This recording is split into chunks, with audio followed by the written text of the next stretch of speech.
Well, you know the topic, and I'll tell you just a little bit. Many of you already know this, so I don't want to go into it in too much depth. How I got into the field of after-death communication was through the hardest thing that I ever experienced in my life, the death of my daughter almost 14 years ago. And the surprising event that happened 3 weeks later when one morning she woke me up and began to talk to me. And for months and months and months, every morning that is what happened. We had a conversation. And out of that came this whole field for me, because when I started to talk cautiously, I didn't want people to think I was an idiot. When I started to talk to people about what had happened, everybody had a story for me. And I got really fascinated by that. I said, wait a minute, this is not just my experience or just a few people's experience. And so I started gathering the stories, and I'd hear from, I'd tell somebody and they'd say, can I tell my cousin? Well, yes, you can tell your cousin. And the next thing you know, it would be 3 people deep would be emailing me or calling me and say, can I tell you my story? And it ended up that I wrote a book about this, in which I told my story and collected the stories of nearly 100 other people. And the stories are still coming. I've gotten a new one 3 days ago, and a new experience myself as well. Oh, by the way, Jenny, can you give me a heads up at 20 minutes? Yeah. So when I've got 10 minutes left, so that I can do Q&A? Yes. Because I could talk about this forever, so you have to stop me. So anyway, I ended up collecting all these stories, writing this book, facilitating groups, doing all kinds of things. And I'm just going today to go through the gifts that are offered by these experiences and the types of after-death communication that can occur in a pretty rapid way, but I'm going to give you a handout so everybody can have it in writing afterwards. So basically we've got sort of 3 different things that happen when we have contact with someone we love who has died. We can have, first of all, it's mostly comfort and reassurance. I'm okay is the most common thing that I've ever heard. I'm okay. It couldn't be more simple. But boy, is that relieving when you hear that from someone who is no longer beside you.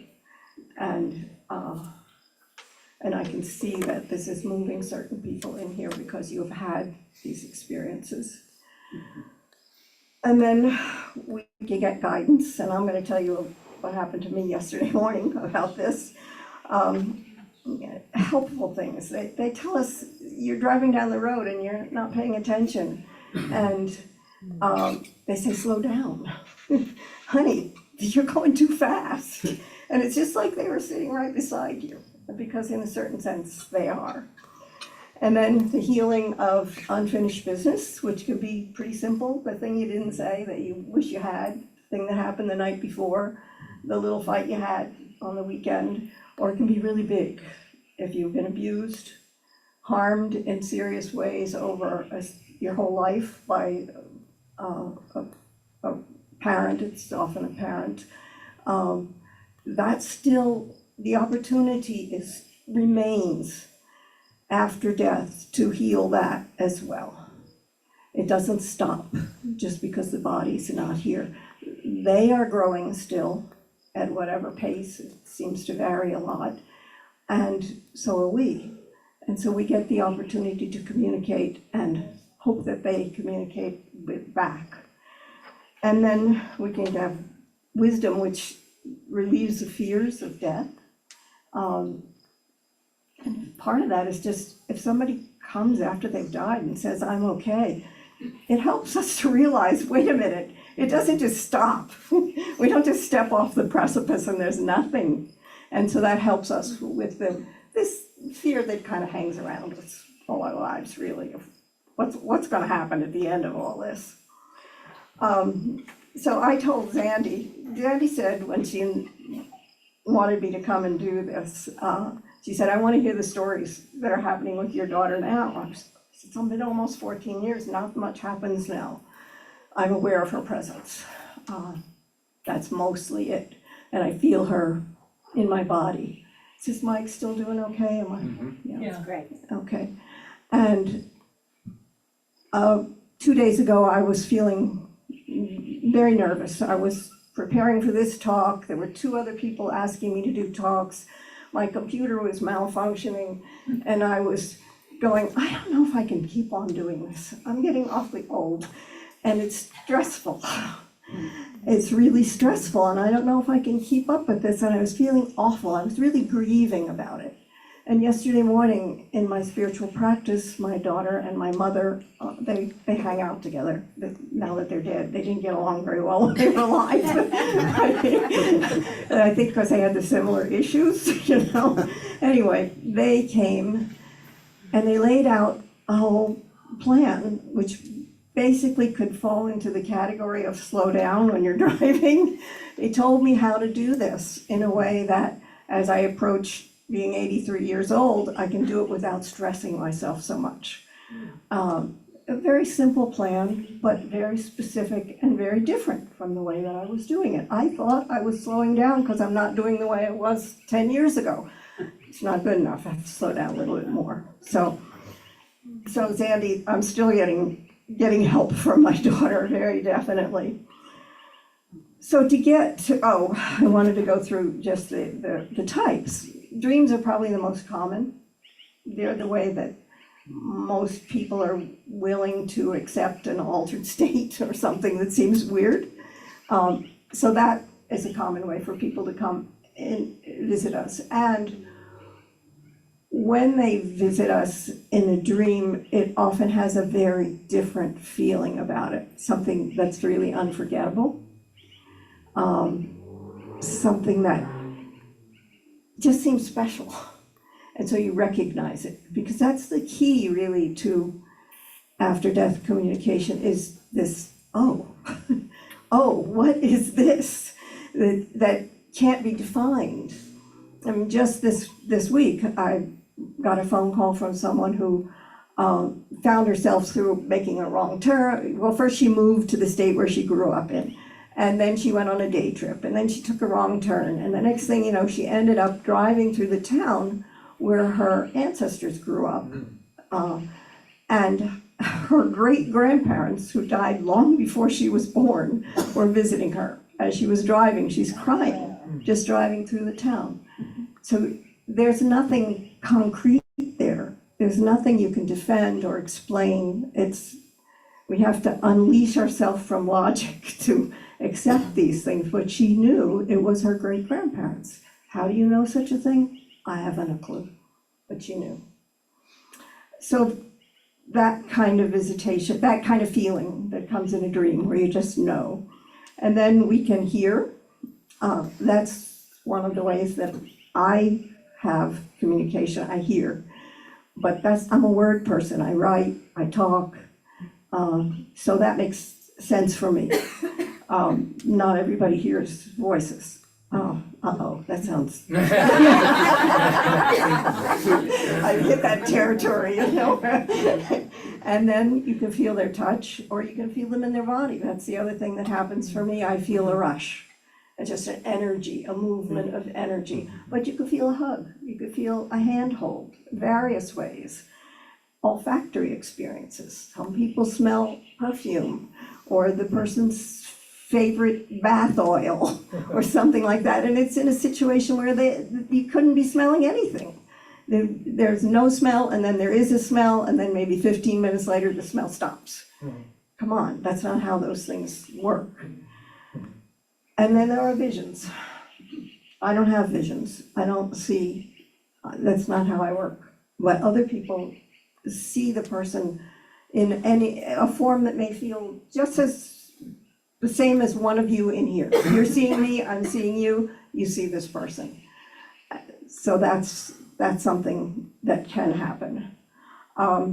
Electrical and physical manifestations. They turned blenders on in the middle of the night. They changed the channels on TVs when the TV is turned off. They make alarm systems in a house malfunction. And that alarm system malfunctioning told one woman, it was her mother who had died, and these things kept happening. And she realized, well, mothers are protective. So is an alarm system. That's how it's designed to do. So she began to recognize this as even though the alarm company said, oh, a big truck must have gone by, and her husband said, oh, that's ridiculous. So you have to accept that you get things like that from the normal state of consciousness. You get other kinds of interpretations that this really, they say it didn't happen. It couldn't be. So we got to decide for ourselves. And then there are experiences with nature. Birds do wild things that they don't normally do when a hawk swoops right over your head. That's not how hawks interact with humans. Butterflies, I've heard of a butterfly sitting on someone's shoulder for a mile or two while they walk. That's not, never moving. And we had the experience, my daughter lived in Colorado Springs and I was living up in the northern part of Taos County then, where I could have gotten here a little faster than I did today, so I'm in Santa Fe now. And we came home from Colorado Springs about 2 weeks later, and I was kind of nervous about it. It just felt weird to be in the house knowing what had just happened, the funeral, and everything was roaming through me. And we get to the sun porch and the back door, and there are hundreds of butterflies. It's late October. It's way in El Rito North that we've had hard frost a long time ago. There are hundreds of butterflies, and they're all different kinds. We could hardly get through in the door because of them. That's unusual. And so what does that tell you? Okay, it's just a bunch of butterflies. Well, it says she's there. She's there and she cares. It's just a sign of their presence and their comfort. And messages can be more specific than that, but like mine was yesterday morning, but they don't have to be. They can be just very general. And then, as I said, that this sort of knowing, just that feeling that you can't explain to anyone. As this woman was trying to tell me about her great-grandparents, she said, it's not dramatic. I said, it is dramatic. You're driving down the road and you're suddenly crying and aware of them. That's dramatic. It's just different. And then synchronicities, things that happen that they can't line up like that. It just can't line up like that, and it's lining up like that. A woman's mother dies at 2:22 in the morning. She sees it on the clock, on the digital clock at the moment that her mother dies in the nursing home. And then over the course of years, every time she notices the clock at 2:22, she can feel her mother's presence. Can't explain that. And then there are all the other ways that we don't know about yet, because I am convinced that they are infinite. There are infinite manners in which the dead can visit us, and that we have only to open our minds and our imaginations to that, to allow us to know all those things when they do actually come. So that was my quick overview for that, because I do want to get into the idea of healing unfinished business. Like I said, little things, big things. What is it you wanted to hear from this person or needed to hear from this person? And what is it that you need to say still? And that's what we can work with now. Probably not immediately after a death, because the grief gets in the way in the beginning. We sort of set out a welcome mat, send out an invitation, say, I want to work on this. And that can be very simple or very complex, but there's a story, this is in my book. A woman named Isabel is alone in her home. Her father had died several years ago, so the grief was not fresh. The power goes out. So she gets two identical candles, set them up on a table in front of her. And she's just sitting there. She's got really nothing to do, sitting here in the almost dark. And she thinks, I wonder, if Dad was going to visit me, how would I know he was here? One of the candles snuffs out. Just one. There's no breeze. The heat's not on. There's nothing that can be doing this. And she knows that he's there with her. And that teaches us, I think, a pretty simple lesson for what we need to do. We have an intention. Candles help. I was going to have all this set up, but as you all know, I didn't happen that way. So now I have all these things in here, these little goodies.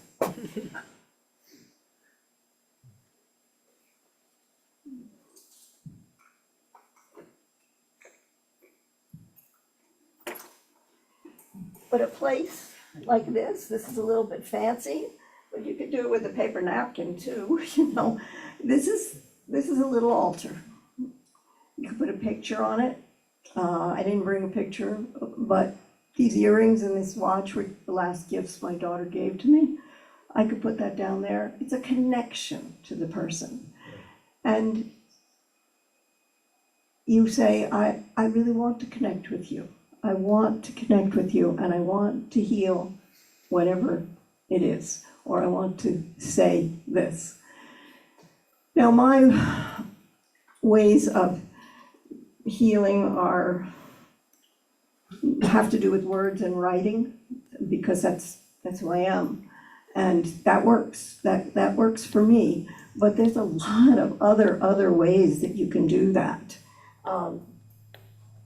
and if you've got a big abusive situation like Eve Ensler, Vagina Monologues, her father was hideously abusive, sexually, emotionally, physically.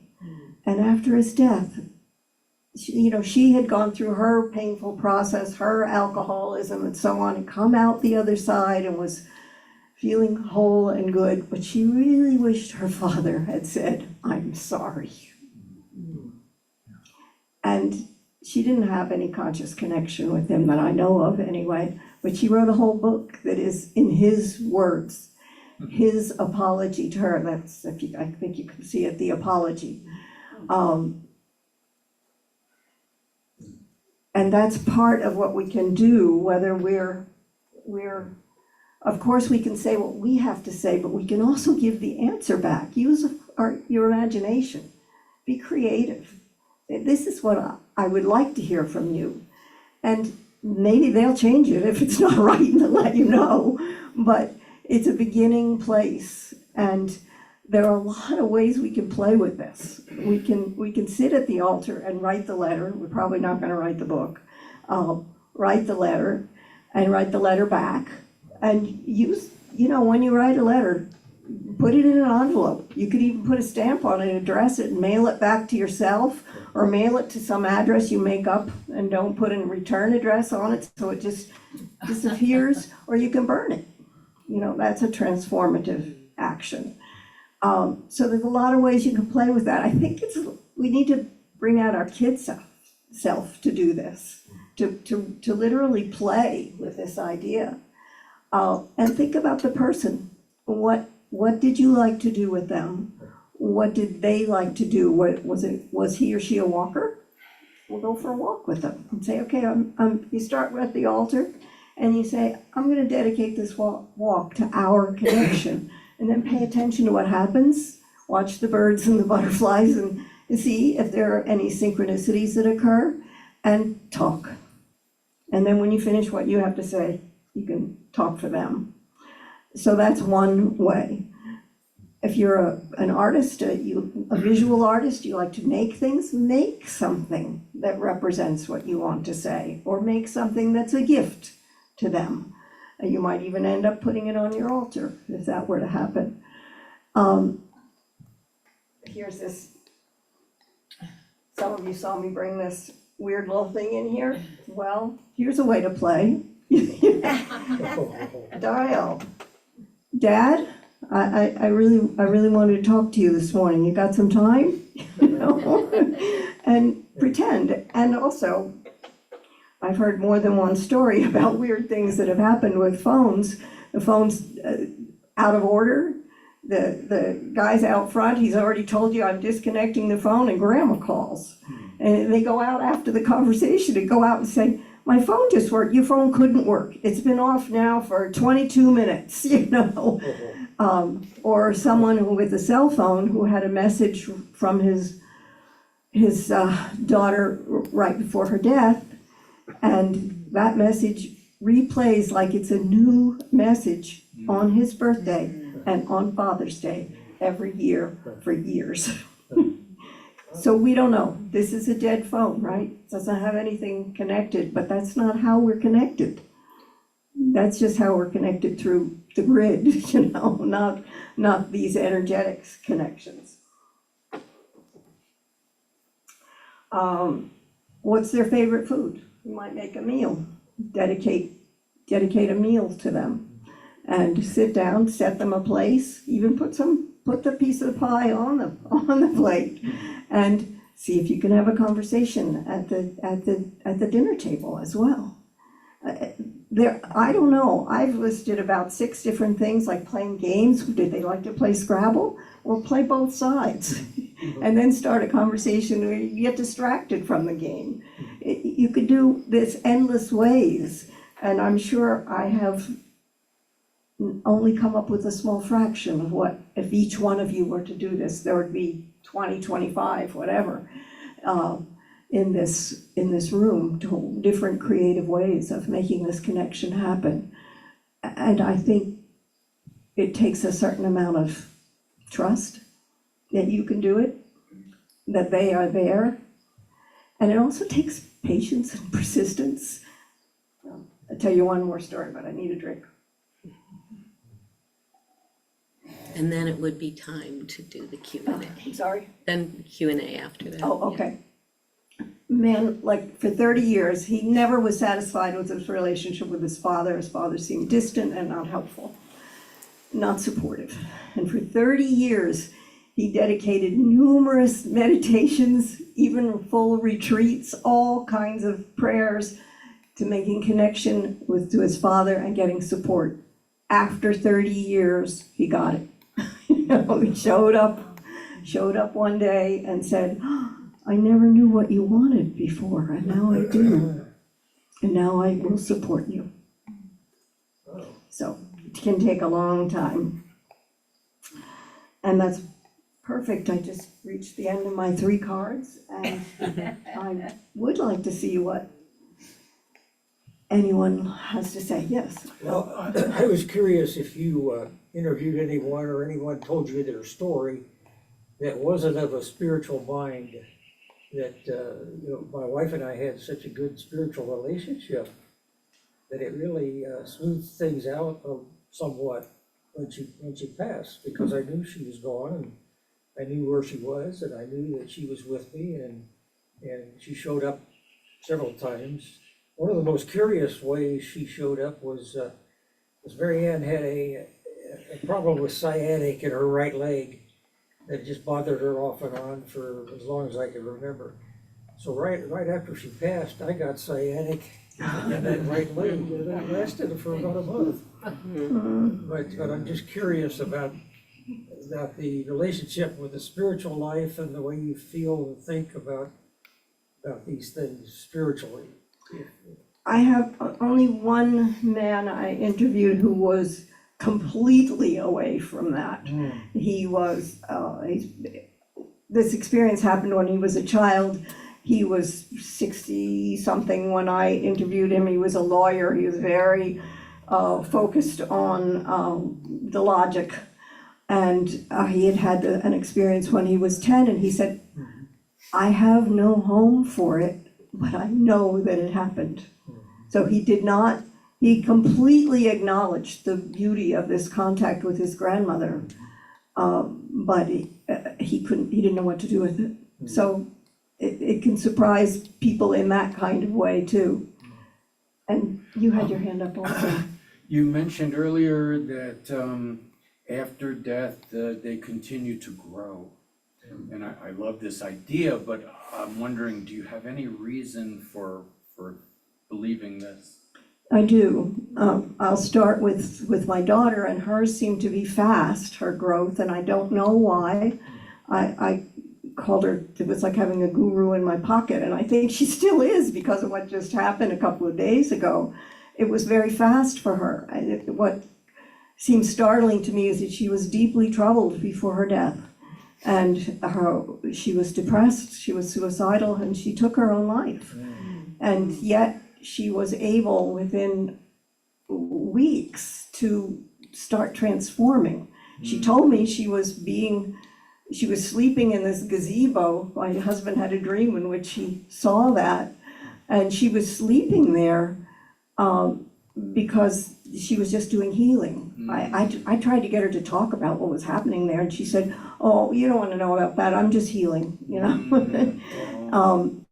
But I also have heard stories from people where a number of years later, a troubled parent was assisting them up over a wall in a dream. Obviously, they had changed. And so I've heard a lot of stories that indicate there is change. The amount of time that it takes, I don't know. Maybe there isn't any time and it doesn't matter. But yeah, yes? I wasn't gonna talk about it, but Saturday morning, last Saturday, the men's meeting, the breakfast, I was talking about a shamanic drumming I'm gonna be doing in August. And the group asked, saying I'd like to know more about it. So I'm gonna offer a shamanic drumming journey at 1:30 next Saturday here. And the way I do it's very different than what most people do. Most people, they go to the lower world for a spirit guide, an animal spirit guide, upper world for a general counsel or a angel or whatever. But I find the way I'm doing it now, it brings out people having healing experiences. And I don't direct it and I don't do a processing afterwards, but it's been interesting that it's a variation on that and kind of a combination with Stan Groff's holotropic breathwork. And just the combination just allows people to access what they need. And that's perfect, and it's an illustration of how many ways there are Exactly. to access this. That prompted my talking about it. Yeah. Yes? I have a question. Yeah, I'm wondering if you've noticed, is there a correlation between the manner of a person's death and how the after death experiences the living experience? I've noticed one. Could you repeat the question for the Zoom? Oh, yes, she's asking if I've noticed any correlation between the way someone died and the experiences that happen afterwards. And yes, this happened to me when I was working on the dream chapter. I kept getting so disturbed and I didn't know why. It was, and I realized that what was happening was these people who'd had the most powerful dreams had very traumatic deaths. Their people had died in very traumatic ways. Some were suicide, some were accidents, really awful, hard, sudden things, the unexpected. And then the healing communication occurred in very powerful ways and often through dreams. So yes, I do see a correlation. With someone else, yes. I just think there's a really thin veil. I'm sorry, I'm having trouble hearing you. I think there's a thin veil between here and there. But my question has to do with somebody wanting to stick around because they love you so much, but you know in your heart that they need to go on. And that has been my experience several times. And I've had to do prayers to ask them to go on into the light, because I don't really think that it's a good thing. That's my own opinion, but I don't think it's necessarily good for us to hold on to people spiritually and have them walking with us 24/7 in this realm, when their energy needs to move. that's just me, Mhm. but I think, they're also longing to go on, and the Buddhists call it the bardo, when people, my first husband committed suicide, and he hung around for a long time. And I finally had to do some very serious prayers and meditations to help him go on, because Uh-huh, he wasn't happy kind of being in that middle realm. okay, Stick to that. do I need to repeat some of this, or can, The Zoom audience would appreciate it. okay. Yeah. She's talking about the fact that people, may need to move on and not be stuck just holding our hands here. And I do have a lot to say about that, and some of it's very confusing for me. I did ask my daughter once, if what was happening between us was interfering with her movement. And she said, oh, it doesn't work that way here. She says, I can be there and here too. And there is an idea, and I've seen some manifestations, not in this field, but with other people, the possibility that it's limiting. We think we're here, but we're not just here. We're all over the place, and so are they. Sometimes people, apparently, sometimes even people can reincarnate while they're still, because we have parts. We're not simply, when we embody here, we don't take 100% of ourselves here. Some of us remains in the more spiritual, the non-physical realm. And some of us could move on, even into another lifetime. I have an experience, my husband had an experience. Are you okay if I talk about this? Sure. Yeah. I thought I should check, sharing his stories. His name is Spencer. He went through a period of time when endless numbers of people were calling him Stuart. We couldn't stop them from calling him Stuart. And finally, we were engaging with a woman who said, oh, yes, you have another part of yourself that's living in someplace like Maryland, And then after a period of time, that stopped. It was a very defined period. We don't know what happened to Stuart, but, So I think that it's wise to support people going on, not to hold on to them. I definitely tried not to do that. I feel like, with my daughter, and I think this long period of time when it's mostly just that I feel her presence is a part of that letting go for me and maybe for her too. But she also made it clear that I wasn't holding her back. But it's a good question to ask. I really think it's a loving question to ask. Yes. I was just wondering if people's dogs or animals came through. Oh, yes. I met a woman who's had a very, very deep, she was gonna write a book about it, I don't know if it happened, a deep connection with a dog that she had a long relationship with and was still visiting her. Yes. Good. Oh, go ahead, in the orange top. Yeah, if you don't have any issues with the people who have passed, Uh-huh. are they still around, or are they kind of like, okay, out of here, kind of thing, or are they there anyway? I guess, since they're so flexible. I think that there is a lot of variation. Uh-huh. I mean, I do have a friend whose husband died, and then later she was involved in another relationship, and that man knew her husband. He was actually one of his doctors. And her husband had an incredible sense of humor, and my friend always said that he's kept her from being too serious. And now his humor comes through her current partner. And they laugh that they have this strange kind of menage a trois. He likes it. He says, I was never this funny before. So they're all very happy in this.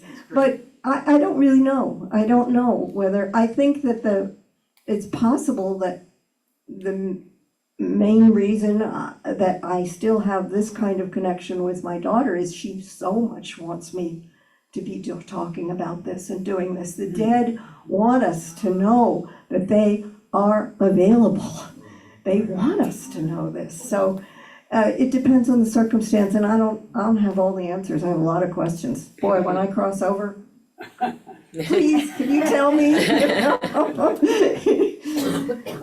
Yes, Yeah, I think, you mentioned moving on, and I think that's very important. yeah. To move on from the relationship you had with him or her, or it, or whatever. You're right, them. In this life, and establish a new relationship with, this is what I'm trying to do, establish a new relationship with my wife, who psychics have told me that she's in a place of power now and can have more influence on my life with a spiritual relationship, and she's also in a place of healing.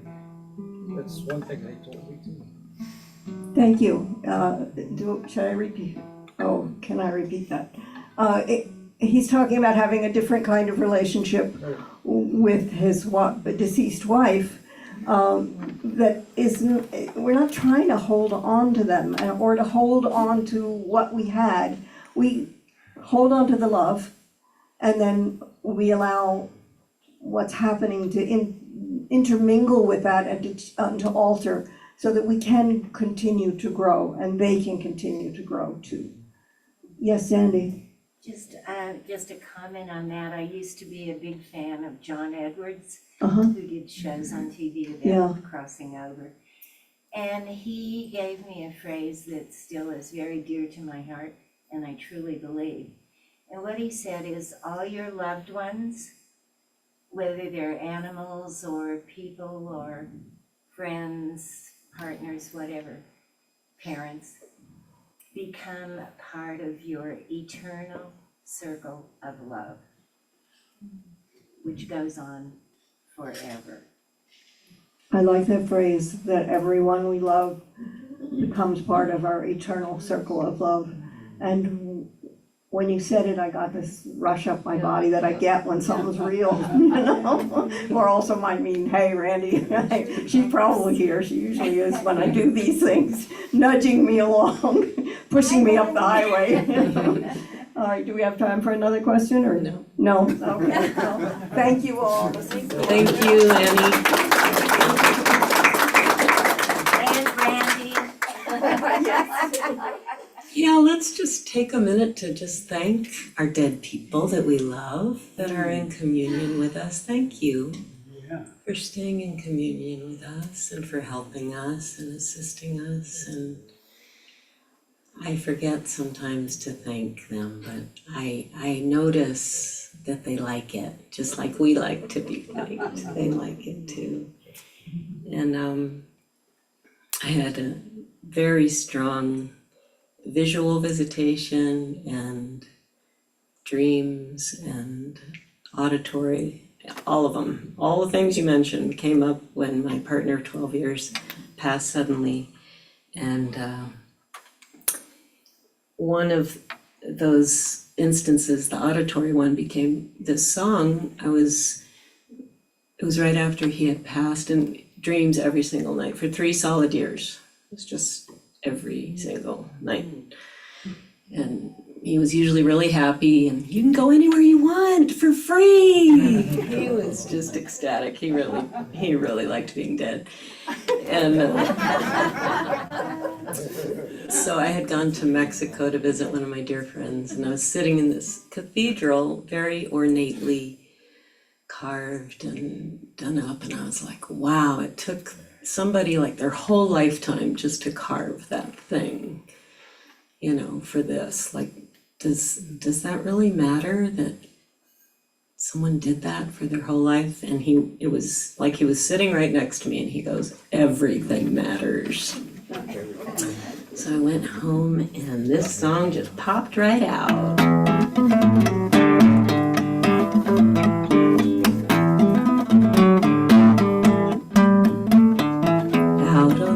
Of this world, and the next world is a bridge. Music and love and despair can take you across it. Dreams of the windows to see those realms beyond, heart the ears to hear. When I asked, does it care what we do, every choice, he said, everything matters, everything matters.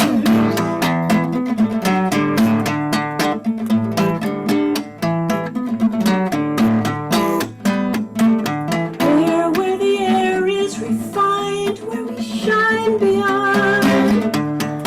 When I asked, is it true that you're gone, he said, just shift your perception, just shift your perception away beyond this dimension, away beyond. Everything matters, everything matters. Out on the edge of the world, and the next world is a bridge. Dreams are the windows to see, and heart ears to hear. Every kindness that's said, every tear that's shed, everything matters, everything matters. Every kindness said, every tear that's shed, everything matters. It all matters. Everything matters.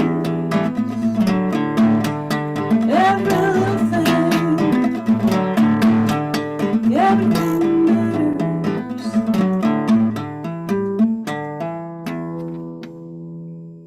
From the words beyond. Through my guitar.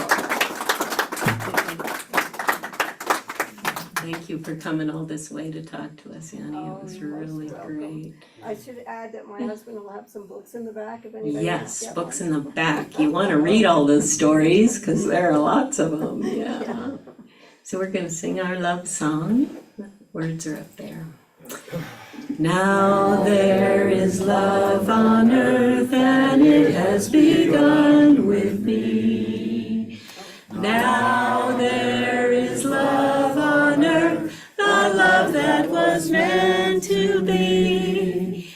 With all our relations, loved ones all are we. Now I walk with my family in perfect harmony. Love has begun with me, and this is the moment now. With every breath I take, let this be my joyous vow. To take each moment and live each moment in love eternally. Now there is love on earth, and it has begun with me. We are the light, the love, and the presence. Wherever we are, love is, and all is well. Thank you, friends. Thank you. There's food upstairs.